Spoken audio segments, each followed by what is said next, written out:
Online कक्षा में आप सभी का अभिनंदन। छात्रों, पिछले सत्र में हमने वर्ण विचार के बारे में, वर्णों का उच्चारण स्थान पढ़ा था।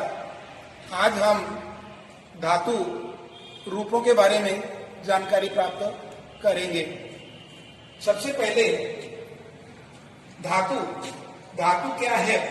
धातु की परिभाषा क्रिया के मूल स्वरूप को, यानी क्रिया का जो मूल रूप होता है उसको हम धातु कहते हैं। जैसे क्रिया का मूल रूप है पठ, गम, दृश्य, लब, सेव। पठ यानी पढ़ना, गम यानी जाना, दृश्य यानी देखना, लब यानी प्राप्त करना और सेव यानी सेवा करना।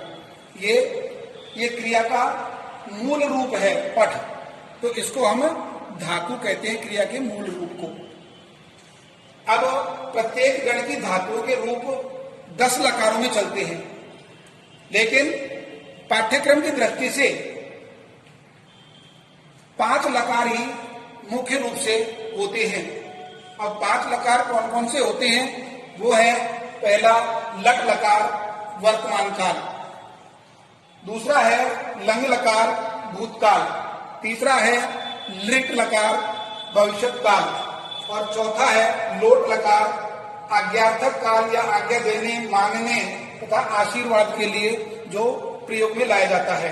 ऐसे ही 5वां है विधि लिंग। इसका चाहिए अर्थ में या प्रेरणा के लिए ये प्रयुक्त होता है।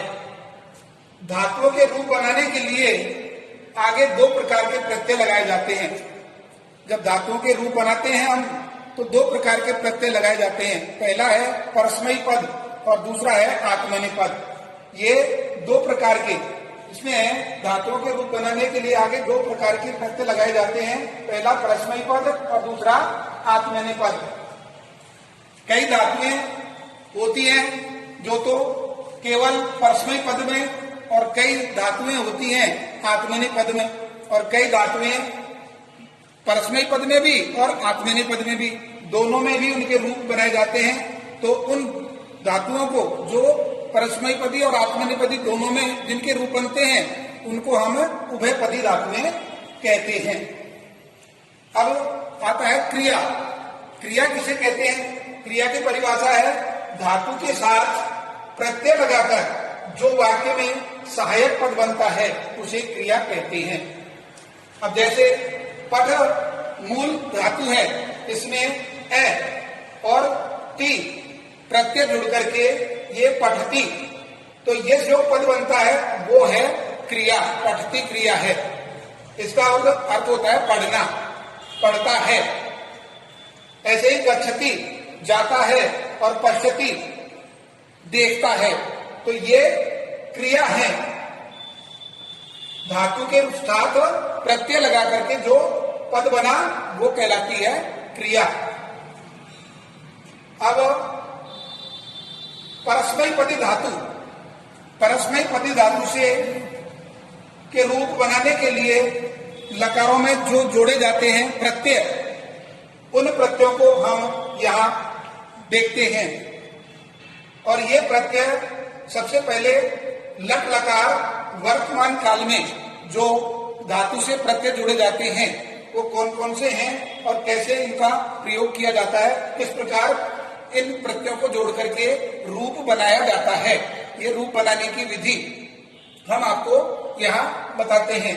तो सबसे पहले एक वचन, द्विवचन और बहुवचन, ये तीनों वचनों में चलते हैं रूप। और प्रथम पुरुष, मध्यम पुरुष और उत्तम पुरुष, इन 3 पुरुषों में और 3 वचनों में इसके रूप चलते हैं। तो इन 3 पुरुष और वचनों वाले इस धातु रूप में ये जो प्रत्यय लगाए जाते हैं परस्मयीपदी धातुओं से, परस्मयीपदी जो प्रत्यय लगाए जाते हैं वो है लट लकार वर्तमान काल का।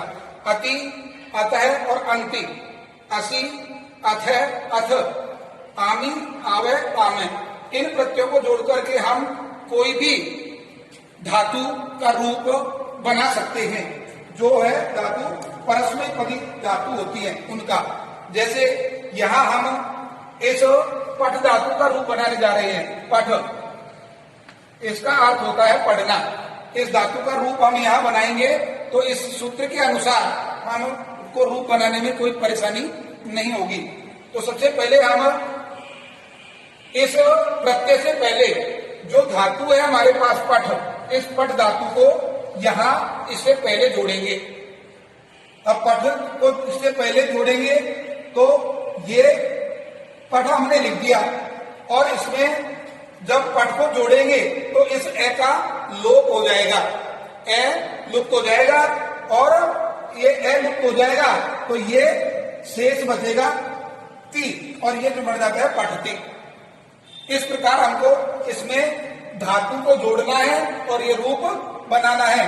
ए का इसमें लोप होता है, मात्रा आती है तो आज जो तो रहेगा, केवल एक ए का ही इसमें लोप होता है। तो इसमें पठ जोड़ेंगे, पठ वही इस ए का लोप हो जाता है, पठ तय हो जाता है।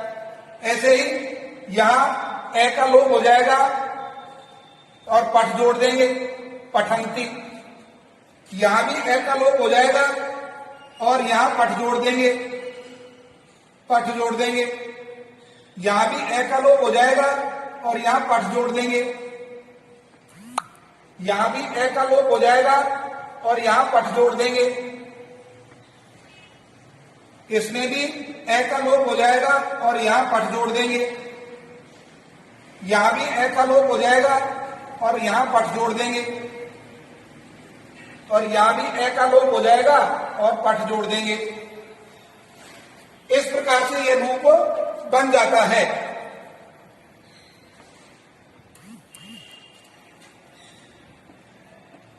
तो ये रूप बनाने का तरीका है। तो अभी रूप बन गया आपका लट लकार वर्तमान काल का परस्मैपदी धातु का। पठती, पठतः, पठंती, पठसी, पठथः, पठत, पठामी, पठाव, पठामह।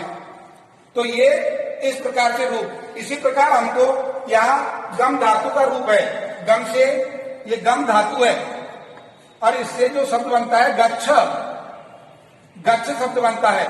तो ये रूप इसके गच्छ से चलते हैं। तो सबसे पहले हमको और कुछ नहीं करना, तो यहाँ करना है जैसे यहाँ पठ जोड़ा है ऐसे ही यहाँ गच्छ जोड़ना है। तो गच्छ जोड़ेंगे तो गच्छति, गच्छ जोड़ेंगे तो गच्छतः, गच्छ जोड़ेंगे तो गच्छन्ति, गच्छ जोड़ेंगे गच्छसि, गच्छथः, गच्छत, गच्छामि, गच्छाव, गच्छामे।